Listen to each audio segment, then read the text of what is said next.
Hello, wonderful viewers. Thank you so much for joining me today. You know, this has been on me for a few days, ever since John McCain passed. He is, yeah, he's still here.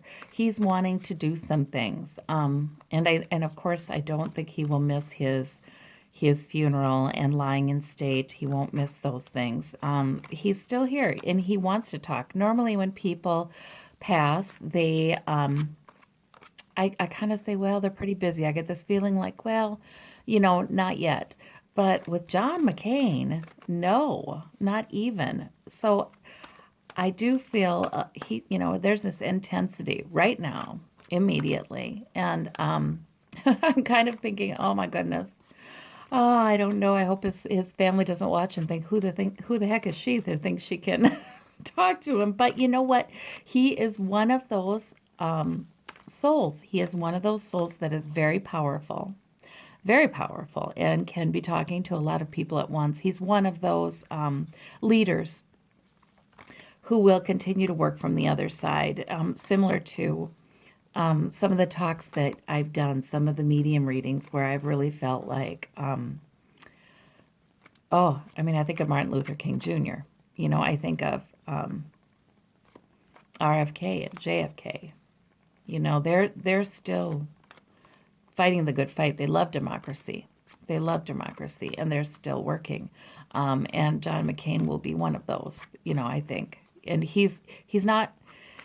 He's still working from the other side right now before he goes into processing his life fully and all of that. Although I think that some of that happened immediately.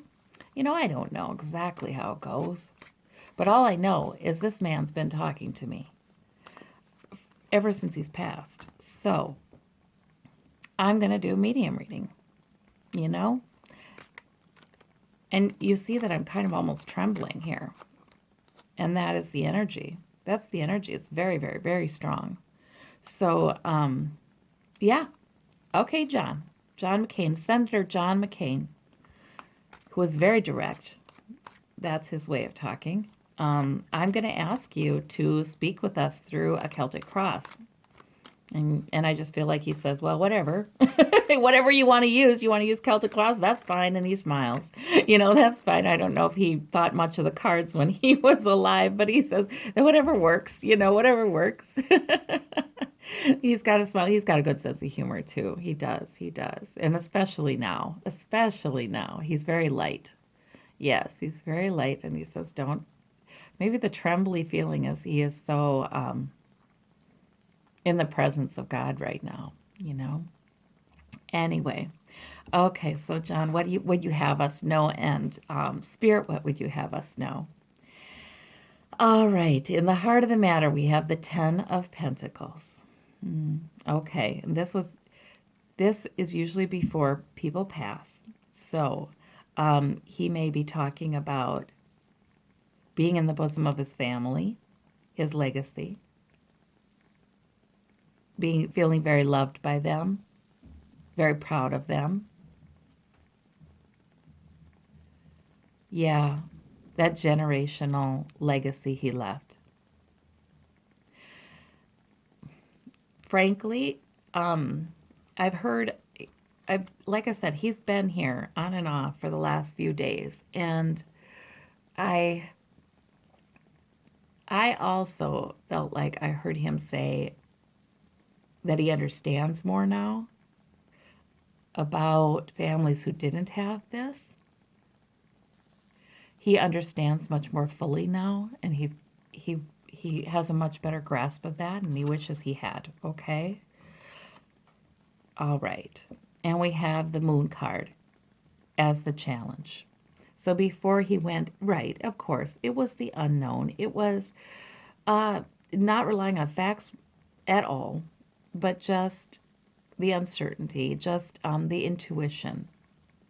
And he does have a good gut instinct, and he says he did have a good gut instinct while he was alive. He did have that intuition.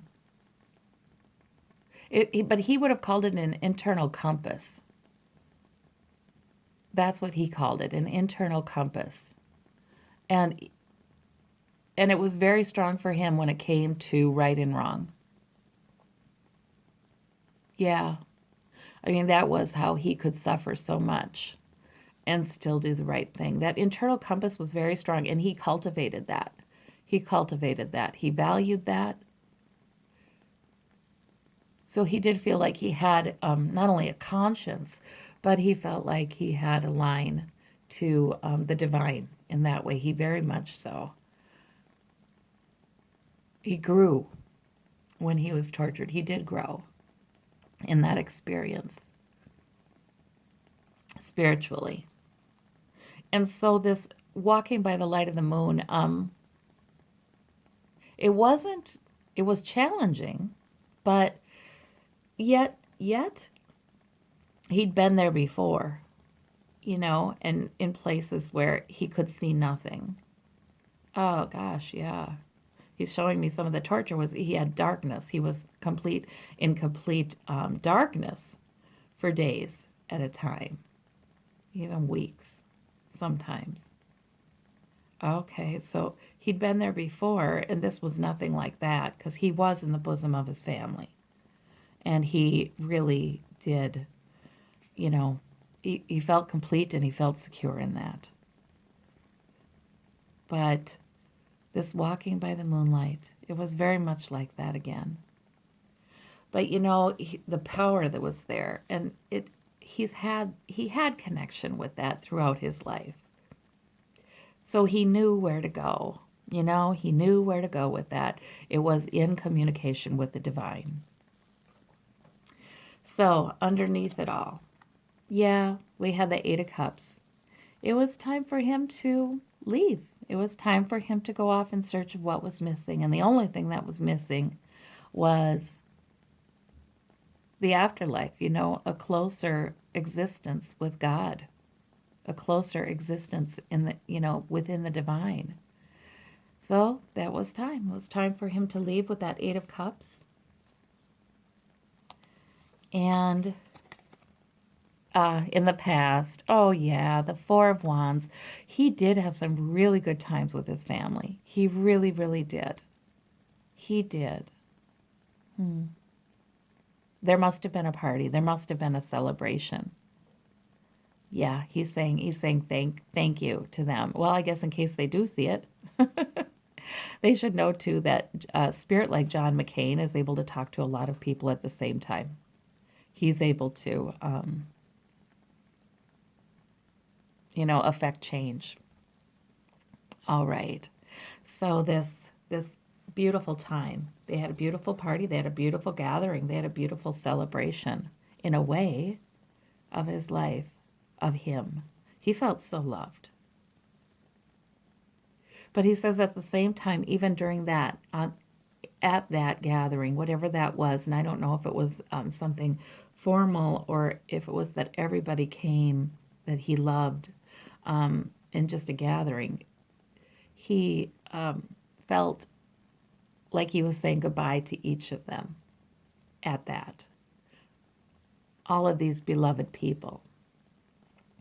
He was really enjoying them and really loving them and really, really sending them with all kinds of prayers, So that was something. He was saying goodbye to all of them, and he was just enjoying how much he loved them and cared about them that day, and how much they loved and cared about him. It was very spiritual, he says, like the connection of souls between him and these people he loved and cared for. And he says friends were among them too, but he loved and cared for them too. So he's talking, that was very significant, and he was just really glad to have that. Okay, above it all, we have the Five of Pentacles. Yeah, he wasn't well. He was not well. He wasn't okay. Right, he was stooped over. He wasn't okay. He couldn't walk. That's right. He wasn't all right. And that was a problem. That's why he knew he needed to go. It was time for freedom from that body. And in the time right before he went, the Three of Wands, yeah. He was waiting for his ship to come in. He was waiting for he knew he was going to heaven. He didn't have any doubts. He knew what God was. God had been talking to him. He didn't have any anxiety about that. It was just sort of an expectant waiting. Yeah, he knew. He'd had a very deep relationship with God all his life, so he knew, especially after the war. Okay. And he says to me not to say that I didn't make mistakes or not to say that I was always in sync with God. I was no priest, but or no monk. He says no monk, but he says I did have that relationship though. So at the root of the matter was that Five of Wands. Isn't that interesting? It troubled him. The political issues for him were all tied up with who he was and what he believed, and um, his political service was indeed service. He truly did believe in democracy. He felt like this was a God given and God sustained enterprise, and he felt very strongly about politics. For him was not a job, it was part of who he was, and it still is. It still is, you know? So yeah, he did not like the conflict happening. That was on his mind. He wanted more unity in the government. Okay. In the home environment, after he passed, okay, so this is usually after he passed, or, usually this section is that in these readings. The Three of Pentacles. He was already building something. He knew what he was so grounded in God. I felt like he didn't need to understand that, like a lot of people have to spend some time realizing, oh, this is what heaven is, and oh, I was completely wrong about this, that, or the other thing. Or, well, like JFK, it took him a little bit to realize the Catholic teachings about purgatory and all that, and sins that had to be forgiven and all that. It took him a little while to realize the huge, overwhelming free gift that it was, that heaven was. It took him a bit, but not for John McCain. John McCain, he knew that stuff already because he really did understand God's free gift of love and power. So he didn't spend a lot of time orienting himself. He right away went to work. I know he did. Not to say he won't. He tells me he will still take some time um, to look at his life more fully. But, really, in some ways, when he was ill and he was laying in the bed, he was thinking, where's the ship for me to board to go? Because I've got work to do. Look at this. I mean, what an interesting card for awaiting heaven, right? It's purposeful. It's wands. It's fire. It's energy. I have a good start. I have some ideas. I've been, he'd been talking to God and to others, to the great beyond, when he was laying in bed. He was really ready for his ship to take him there. He was really okay. It was just a seamless transition to him. Yeah. Yep. And he says that he didn't feel the pain. He really didn't, because he was halfway in heaven already. I mean, he had one foot in heaven already. He wasn't so weighted down by that body, laying in that bed. He says he would like his family to know that. He would like his family to know he was already visiting heaven plenty during that time. But yet he saw them too. He saw them too, and he comforted them when he could, and he was there with them, and he prayed. He prayed for them. The confusion, that's the moon too. He had brain cancer. The confusion that can come with that. Um, he said it's like his spirit always knew the truth, even if his brain was muddled or confused in a moment. It's like his spirit still knew, and his spirit was so very strong at that time that it didn't stress him out too much. I mean, kind of a little bit. Yeah, he said a little bit, but it didn't really. It's hard to explain. I think he just wants to reassure his family that he was receiving divine help then, and he loved them. You know, his spirit was there, very strong, and not always in his body. Sometimes hovering over, sometimes with an arm on their shoulder, sometimes, um, downright hugging him. You know, his spirit was always there during those days and those hours. You know, he just wasn't always in his body. In fact, toward the end, not at all. You know, but he was with them though. This is what he wants me to say. He was with them, however.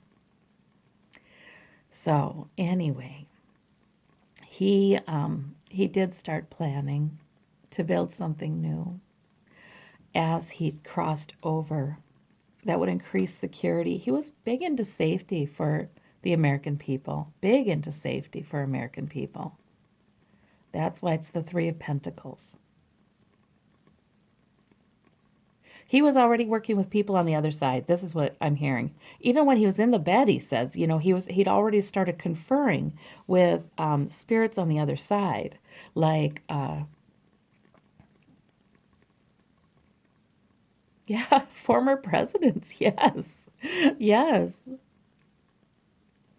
yeah, and former generals and people that he had admired and angels. You know, he was already consulting, um, thinking about what he was going to do to help ensure the safety of not only the American people, but the world. That's what his big deal is, I think. That's what security. One thing that is the way that torture and all of that affected him was he does prize security very highly. So in his hopes and fears, and you know, he didn't have fear from beyond, but that's the section. In his concerns, he couldn't wait to get started. Charge. I have a plan. I want to do some work. I want to know what's being done. I want to know. Um, he learned very quickly what the view of those on the other side was toward what was happening in our country and across the world. He learned very quickly what they were doing over there. He became oriented very quickly, and he was just overjoyed. He says the joy that he felt at understanding that there was a whole spiritual,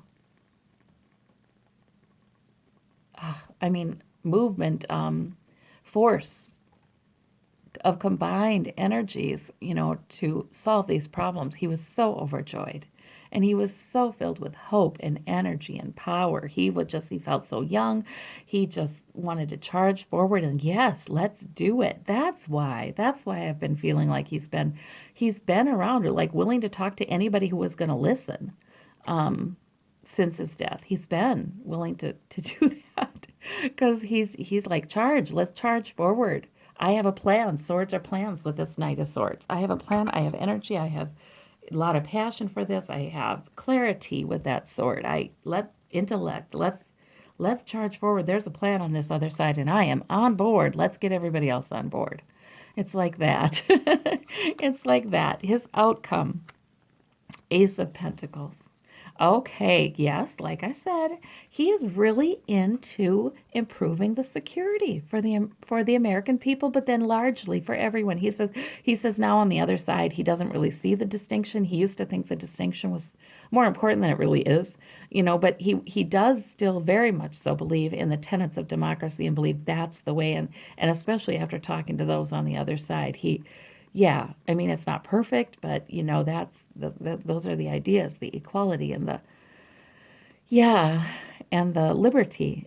All of those things are so important. And this is security, Ace of Pentacles. So he sees the opportunity to enhance the security of humanity right now, right? And he's all about that. He is all about that. Okay. And let us see. Oh, and balancing. He gets the Two of Pentacles too. Because he's balancing. I think he's balancing his own needs to learn from his life. And yeah, I mean, there's so much healing on the other side for us too. And there's so much to receive there.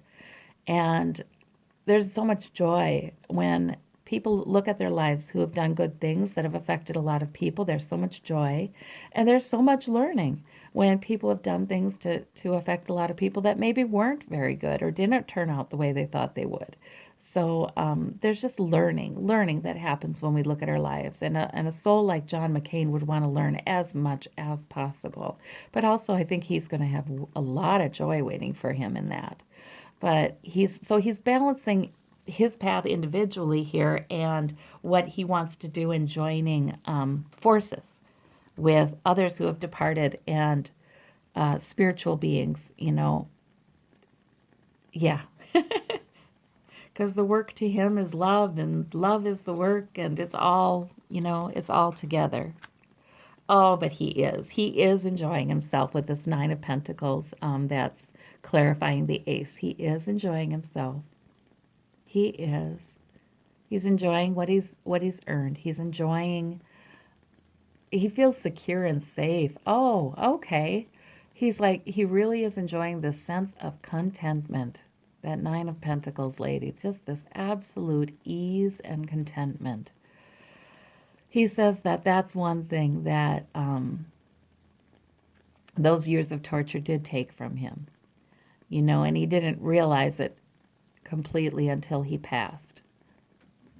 That, to be contented and feel safe as a small child, he didn't realize how much that had been missing because he did truly enjoy his life. And he didn't mind having a lot of energy and moving forward. But this contentment and this absolute relaxation, he's liking it. He is liking it. And he is seeing some of the good that he did, and he is enjoying that. So that's good. Yeah. And he's saying to me, well, hey, these cards actually do work as a good vehicle. He's laughing. Yeah, he's like, okay, yeah, I see it. Yeah, it gives me a little bit of time to talk to him, I think is what it does, and helps us focus. Okay, so above it all, with this Five of Pentacles, Ace of Pentacles, okay, yeah, he saw a new beginning for health and well-being and security in leaving that old body. He wanted to leave that old Five of Pentacles body and move on. Okay, and the Eight of Cups. Oh, he had such hope, though. He had zero anxiety at the end. He had zero anxiety about going because he was like, oh, I'm hopeful. It's going to be wonderful. And like I said, and maybe he tells me he wasn't able to share all of that with his family because he was, like I said, he had brain cancer, and he was in and out of consciousness. And especially toward the end, he really wasn't so very conscious. But if he could have, he would have showed them how hopeful he felt about the next thing. Although he did say some things before that, helped them to know he had hope and he wasn't so afraid or anything. But he would have loved to tell them more about what he was seeing. But he was so full of hope that it was going to be good. And then there were the three, but oddly, okay, so he had the Three of Wands before he left, which is, he couldn't wait to get started. He was hearing a little bit more. He was understanding more about the plan, about what Spirit was doing in this world. And he couldn't wait to be a part of that. However, he did hear. I mean, he tells me he was in the room. Okay, I see. Even though his brain had cancer, his mind did not. Yes. And he was in the room, and he did hear about the political unrest, the political difficulties. He heard about that. He heard about Trump. Yes, he did. He heard about politicians behaving in unexpected ways. He did. He heard about all of that. Um, and he was concerned about it. He was paying attention. He didn't like that conflict, and he couldn't wait to get on the other side to have more power to do something to bring peace and security. Okay, so in the root of the matter was the chariot. So there came a moment. There came a moment when it was stay or go. He huge push forward. It was time for him to go, even though it was, if anything was hard to let go of, he says, it was the his political career too. Well, his family, yes, yes, of course, that's hard emotionally. But as far as his life purpose goes, but you know what? He had such love for them. He kind of knew that these were connections that were eternal. But the work he did was so much a part of who he was and his mission on this earth that it was hard, a little hard for him to let go of doing that in a physical body. He knew he could do more by then on the other side, but it's still just the habit of it. Just the, you know, the conflict, he'd hear about the conflict, and still in his physical body he would be like, let me argue, let me debate, I gotta say this, I gotta go and tell him that, I gotta, he wanted to vote, he wanted to, it was still, so there came a moment when push came to shove and he had to stay or go, and he had to, understand there was nothing he could do in that body anymore. And he, in fact, he had so much hope there was more he could do from beyond. So he went. But it was just interesting to me, the what was going on for him beforehand. The Two of Cups, mutual respect and care. Okay, you know what else this is in these political readings? A lot of times it's been the Republican Congress working with Trump. And, I wasn't expecting to see a political card, but why not? John McCain was all about that. But I think that that is saying he was working with people on the other side consulting, but right away, even after he passed, even before, he's been working on his former colleagues. He's been working on, like when lawmakers came, close friends who were lawmakers came to visit him. He really enjoyed that, by the way. He really, really, really did. He loved that. He was so glad they did. But like I said, in his mind was present and heard everything. Even if he wasn't able to communicate like he would like. But he has also been talking to those folks that he had a connection to in life. Um, that mutual respect, seeing eye to eye, talking to them in their language. He's been talking to them. If they sense it, they're right. If they sense that John McCain is with them and he's leading them to look at things this way or giving them wisdom about this or that, he is. He is indeed. That is him. So that's, and in fact, you know what he told me earlier? He is trying to affect Trump. He is trying to affect Trump. He is. He says it's frustrating, but he's not, not frustrating. And on the other side, he's not a frustrated person on the other side, but he's saying he understands better. He understands better why it is so difficult. He's really working harder on the Republican congressman. He really is. And congresswomen, he really is. And not just the Republicans, because he had friends on both sides, but he's working with them all. Okay, so in his concern, in his goal, really, look at that. The Queen of Wands is there. Oh my goodness, you guys. And remember the Queen of Wands in the recent reading, the woman who takes down Trump, who I thought was, is actually a collective of women. But if any, and this Queen of Wands has also come up as sort of the female resistance, but or feminine rising kind of energy in the resistance. But Barbara Underwood, remember that last reading, I thought if anybody qualifies best, it may be her. I do think it's a Queen of Wands is a collective, but he is saying, he's charging forward. He is helping her. He's helping her. He does want truth to come out because he says, Trump won't do it. Trump won't tell the truth. He's been working on that. It's not going to happen. So but now he understands better. He's not angry with Trump, he's not. Now he understands better what the kind of yeah, just the kind of mindset and the kind of mind Trump is working out of, so he gets that better. So it's not that he's upset. He did have some feelings of frustration, I think, but now he's like, now that he's passed over, he's simply helping. So he is helping Barbara Underwood, I think. And he's giving her information and he's whispering in her ear and he's strengthening her and he's helping a lot of people. Oh, that's why we have the sword. The Queen of Swords, a lot of times, has been people talking to investigators. And that's why he's the Knight of Swords. He's he's pushing him. He's pushing him to do that. Aha. He is helping. Yeah. Even though he's not done the full, you know, he's not settled in completely to who his existence on the other side. Um, that's why he's a knight here and not a king. He is still helping. Okay, so there we go. There we go. And at the bottom, you guys, the King of Wands.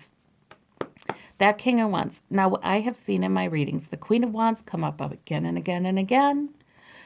And I've seen the King of Wands come up, not quite as frequently, but almost. And the question on my mind lately has been, who is the King of Wands? Who is he? So that is our next question. Michael Avenatti, a male lawmaker like Adam Schiff. Who? Mueller's the King of Swords always, so it's not Mueller. Rod Rosenstein? You know, it's hard to know. It's hard to know. Or is this somebody as yet unknown to us who will be rising up? But I've seen a King of Wands who will be rising up, and people will. It's like almost the leader of our country. I really kind of think it's going to be the leader of our country, and people will be gathering around. He will be able to coalesce. Everyone around him, and kind of break things down to the nitty gritty and deliver a message that people on both sides of the aisle can support, you know? So a message of purpose and fire and strength and energy and getting things done. But he's also somebody who can get things done. So we'll be watching for him because I think McCain's going to be helping him too. McCain knows who this is. I think. But there's now things go a little bit. If he does know, he's not telling me right now. Okay, that's the. Sometimes I feel like the water's been flowing through me, and then suddenly the spigot gets shut off. You know, and that was a moment where suddenly the spigot got shut off. So okay, so I'm not to know right now. All righty. Okay.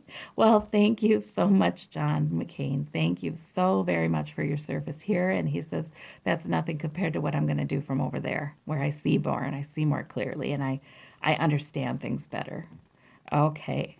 All right. Well, thank you so much. Bye bye.